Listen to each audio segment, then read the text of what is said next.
महागठबंधन की ओर से आरजेडी नेता तेजस्वी यादव को मुख्यमंत्री पद का उम्मीदवार घोषित करने के एक दिन बाद अब राजस्थान के पूर्व मुख्यमंत्री अशोक गहलोत ने बड़ा बयान दिया है।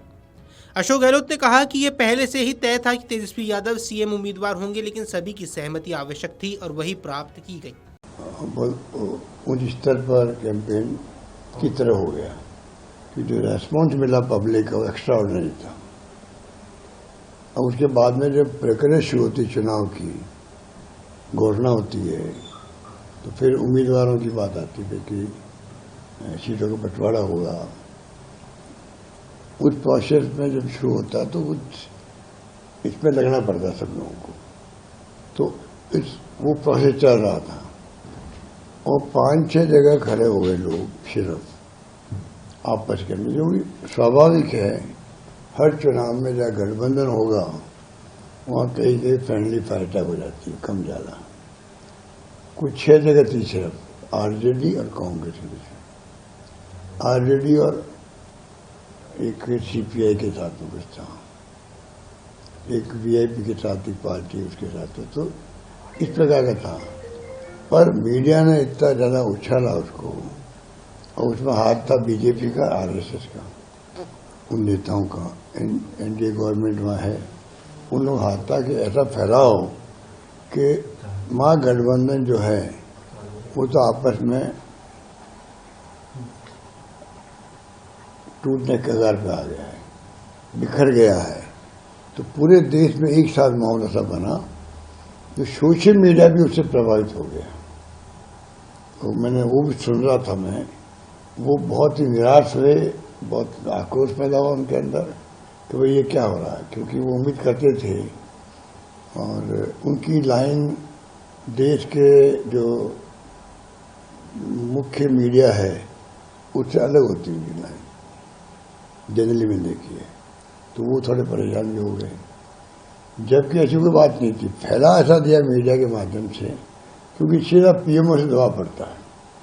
अब मीडिया जो आज देश के अंदर है वो पीएमओ की गाइड से चल रहा है, ठीक है, मुझे कहने में संकोच नहीं है। लाइन देगा जो मुख्य धारा का मीडिया, उसको लाइन पीएमओ से आती है, तो कौन सी मीडिया में कौन सी पंच लाइन हो क्या चलाना है, बिना संकोच के कर रहा हूँ, ठीक है।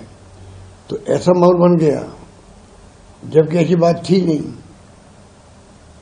जैसे मैं वहां गया हूँ, लालू जी से बात करी, तेजस्वी से बात करी और हम लोगों ने तय किया भाई कि अच्छा ये तो तय था कि स्वाभाविक था कि तेजस्वी ही मुख्यमंत्री के चेहरे होंगे, पर क्यों जब तक सब पार्टियां से बात नहीं करो और कांग्रेस पार्टी आपस में बातचीत नहीं करे वहां के हमारे खुद के लोगों से, और एकदम घोषणा करते तो उसके कई इफेक्ट पड़ जाते दूसरे। तो पूरा स्मूथली जो है सबने मिलकर के एक राय से तेजस्वी जी को मुख्यमंत्री चेहरा बनाया और मुकेश सहनी जी को उप मुख्यमंत्री चेहरा बनाया। अशोक गहलोत के इस बयान पर राजस्थान भाजपा अध्यक्ष मदन राठौड़ ने अब पलटवार किया है। मदन राठौड़ ने कहा, उन्होंने जो तेजस्वी को घोषित किया वो लालच देने का काम किया है ताकि वो कांग्रेस को अपना गठबंधन में शामिल करने दे, इसलिए उन्होंने डर से तेजस्वी की घोषणा कर दी। सामने दिख रहा है ना, हमारा तो पहले से ही चल रहा है, अब उनको नहीं दिखे उसका मैं क्या करूं। उन्होंने अपने जो तेजस्वी को घोषित किया है वो लालच देने का काम किया है कि तेजस्वी को, ताकि वो कांग्रेस को अंदर एंट्री दे अपने गठबंधन में। इसके लिए उन्होंने डर के मारे तेजस्वी की घोषणा कर दी। यानी गहलोत साहब ने कांग्रेस को समझाया कि मतलब एक भयग्रस्त कांग्रेस को समझाया कि तेजस्वी को स्वीकार करने में फायदा है, तभी वो तेजस्वी अंदर आने देगा कांग्रेस को, नहीं तो अंदर ही नहीं आने देता वो। तो अब मुंगेरी लाल के सपने देखने में क्या जाता है, और हमारा तो सामने दिख रहा है हमारा नेता कौन है, किसके नेतृत्व में चुनाव लड़ेंगे। नीतीश जी के नेतृत्व में ही चुनाव लड़ रहे हैं हम, उनके नेतृत्व में ही लड़ेंगे। अभी पता नहीं गहलोत साहब को इतने वर्षों से जो सत्ता में बैठा है नीतीश कुमार, वो दिख नहीं रहा है और सपने देख रहा है तेजस्वी के। देखते रहे।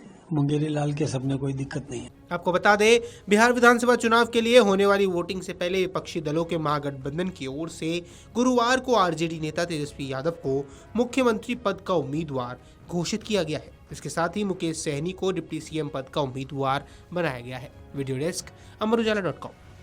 अगर आप ये वीडियो YouTube पर देख रहे हैं तो हमारे चैनल को सब्सक्राइब कर बेल आइकन दबाएं और Facebook पर देख रहे हैं तो हमारे पेज को लाइक करें।